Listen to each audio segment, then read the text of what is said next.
This episode is sponsored by Circle K. Get the most savings on every gallon when you fuel with the Circle K Fleet Card. Learn more at CircleKFleetCards.com.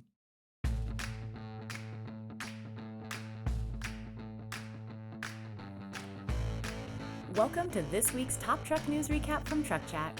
I'm Lauren Fletcher, Executive Editor of Work Truck Magazine, here to share a few highlights from January 15th through January 21st, 2022.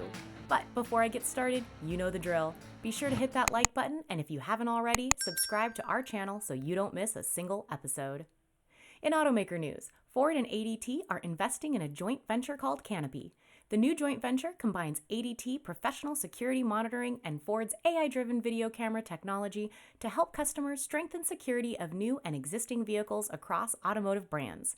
Canopy plans to launch the multi-sensor security systems with available professional monitoring early in 2023. The first products to be manufactured and sold will be available in the US and the UK on high-volume commercial and retail pickups and vans, including the Ford F-150, F-150 Lightning, Transit vans, and E-Transit. General Motors is launching a new online parts marketplace, which includes oil filters, engine and cabin air filters, batteries, brake pads, accessory belts, cooling hoses, and windshield wiper blades, among other parts. Customers can choose home delivery or pick up their order at one of more than 800 participating dealers where staff is available to answer questions. And in an announcement made first on Instagram, Bollinger Motors said it will postpone its consumer truck production and delivery.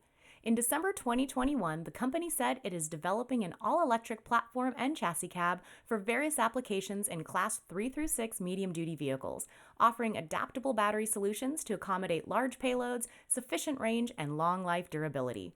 On January 14th, it noted that it was postponing the consumer trucks development and shifting its focus to commercial trucks and fleets.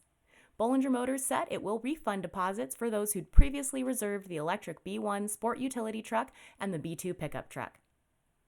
And in driver news, the U.S. Department of Transportation and the Department of Labor announced the next steps on several new initiatives that will support drivers and improve driver retention while expanding access to driving jobs.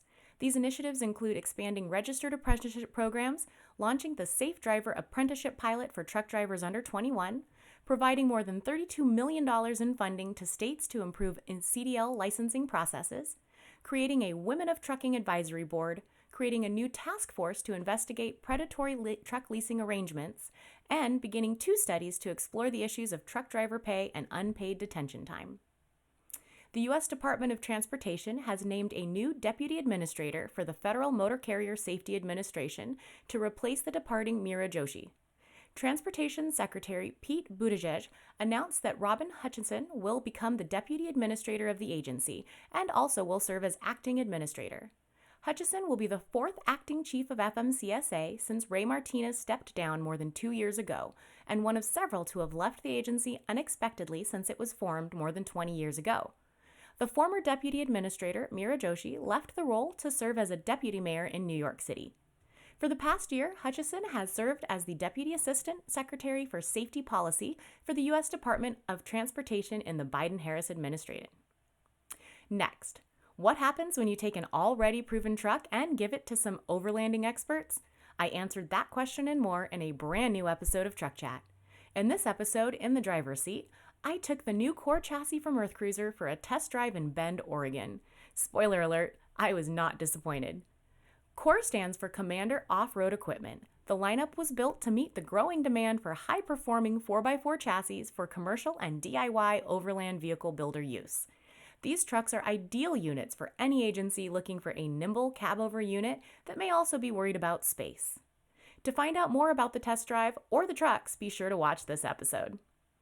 And finally, the transition to EV can be daunting, especially when considering the impact on operations, the introduction of charging, vehicle procurement, and how to secure funds to make electrification a possibility.